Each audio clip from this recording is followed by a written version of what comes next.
JDS Congress ಮೈತ್ರಿಕೂಟದ ಲೋಕಸಭಾ ಸ್ಥಾನ ಹೊಂದಾಣಿಕೆ ಹಗ್ಗ ಜಗ್ಗಾಟ ಪರಾಕಾಷ್ಠೆ ತಲುಪಿದ್ದು ಮೈಸೂರು ಬದಲು ಉಡುಪಿ, ಚಿಕ್ಕಮಗಳೂರು ಅಥವಾ ಉತ್ತರ ಕನ್ನಡ ಕ್ಷೇತ್ರಗಳ ಪೈಕಿ ಒಂದನ್ನು ತೆಗೆದುಕೊಳ್ಳುವಂತೆ ಕಾಂಗ್ರೆಸ್ ತಿಳಿಸಿದೆ. ಇದಕ್ಕೆ ಒಪ್ಪದ ಜೆಡಿಎಸ್ ನಾಯಕರು ಮೈಸೂರು ನೀಡದಿದ್ದರೆ ಅದರ ಬದಲು ಹಾಲಿ ಕಾಂಗ್ರೆಸ್ ವಶದಲ್ಲಿರುವ ತುಮಕೂರು ಕ್ಷೇತ್ರವನ್ನ ಕೊಡಿ ಎಂಬ ಷರತ್ತಿನ ರೂಪದ ಒತ್ತಡವನ್ನ ಮುಂದಿಟ್ಟಿದ್ದಾರೆ. ಒಟ್ಟಿನಲ್ಲಿ ಪಕ್ಷ ಗೆಲ್ಲುವ ಅವಕಾಶ ಇರುವ ಮೈಸೂರು ಹಾಗೂ ತುಮಕೂರಿನ ಪೈಕಿ ಒಂದನ್ನಾದರೂ ಪಡೆಯಲೇಬೇಕು ಎಂಬ ನಿಲುವಿಗೆ ಜೆಡಿಎಸ್ ನಾಯಕರು ಬಂದಂತಿದೆ. ತಮ್ಮ ಪಕ್ಷದ ಪ್ರಾಬಲ್ಯವಿದೆ. ಇದಕ್ಕೆ ಪೂರಕವೆಂಬಂತೆ ಮಾಜಿ ಪ್ರಧಾನಿ ಜೆಡಿಎಸ್ ವರಿಷ್ಠ ದೇವೇಗೌಡರು ತಮಗೆ ಮೈಸೂರು ಕ್ಷೇತ್ರವೇ ಬೇಕು ಎಂದು ಹಠ ಹಿಡಿಯುತ್ತಿದ್ದಾರೆ. ಮೈಸೂರು ಬಿಟ್ಟುಕೊಟ್ಟರೆ ತನಗೆ 6 ಕ್ಷೇತ್ರಗಳು ಸಾಕು ಎಂಬ ಹೊಸ ಸಂಧಾನದ ಷರತ್ತನ್ನ ಜೆಡಿಎಸ್ ಕಾಂಗ್ರೆಸ್ ಮುಂದಿಟ್ಟಿದೆ ಎಂದು ಹೇಳಲಾಗುತ್ತಿದೆ. ಇಬ್ಬರು ಸಚಿವರು ಆ ಜಿಲ್ಲೆಯನ್ನ ಪ್ರತಿನಿಧಿಸುತ್ತಿದ್ದಾರೆ ಎಂಬ ಕಾರಣಕ್ಕಾಗಿ ಮೈಸೂರು ಕ್ಷೇತ್ರವನ್ನ ತಮಗೆ ಬಿಟ್ಟುಕೊಡುವಂತೆ ಜೆಡಿಎಸ್ ನಾಯಕರು ಪಟ್ಟು ಹಿಡಿದಿದ್ದಾರೆ. ಆದರೆ ತಮ್ಮ ತವರು ಕ್ಷೇತ್ರವಾಗಿರುವುದರಿಂದ ಬಿಟ್ಟುಕೊಡುವುದು ಕಷ್ಟ ಎಂಬ ಮಾತನ್ನ ಕಾಂಗ್ರೆಸ್ ಶಾಸಕಾಂಗ ಪಕ್ಷದ ನಾಯಕರು ಆಗಿರುವ ಮಾಜಿ ಮುಖ್ಯಮಂತ್ರಿ ಸಿದ್ದರಾಮಯ್ಯ ಬಲವಾಗಿ ಹೇಳಿದ್ದಾರೆ. ಹಾಸನ ಕ್ಷೇತ್ರವನ್ನ ದೇವೇಗೌಡರು ಈಗಾಗಲೇ ಮೊಮ್ಮಗ ಪ್ರಜ್ವಲ ರೇವಣ್ಣ ಅವರಿಗೆ ಬಿಟ್ಟುಕೊಟ್ಟಿದ್ದಾರೆ. ಬೆಂಗಳೂರು ಉತ್ತರ ಕ್ಷೇತ್ರ ವ್ಯಾಪ್ತಿಯಲ್ಲಿ ಕಾಂಗ್ರೆಸ್ನ 5 ಶಾಸಕರು, ಜೆಡಿಎಸ್ನ 2 ಶಾಸಕರಿದ್ದಾರೆ. ಇದರಲ್ಲಿ ಹೆಬ್ಬಾಳ, ಕೆಆರ್ಪುರಂ ಕ್ಷೇತ್ರದ ಶಾಸಕರು ಸಿದ್ದರಾಮಯ್ಯ ಪಕ್ಕಾ ಶೇಷ.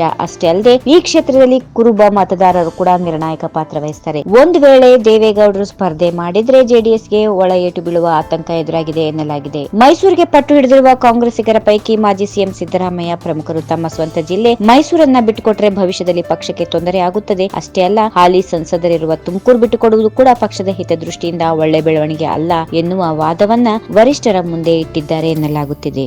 ಈ ವಿಡಿಯೋ ನಿಮಗೆ ಇಷ್ಟವಾದಲ್ಲಿ ಲೈಕ್ ಮಾಡಿ, ಶೇರ್ ಮಾಡಿ, ಸಬ್ಸ್ಕ್ರೈಬ್ ಮಾಡಿ.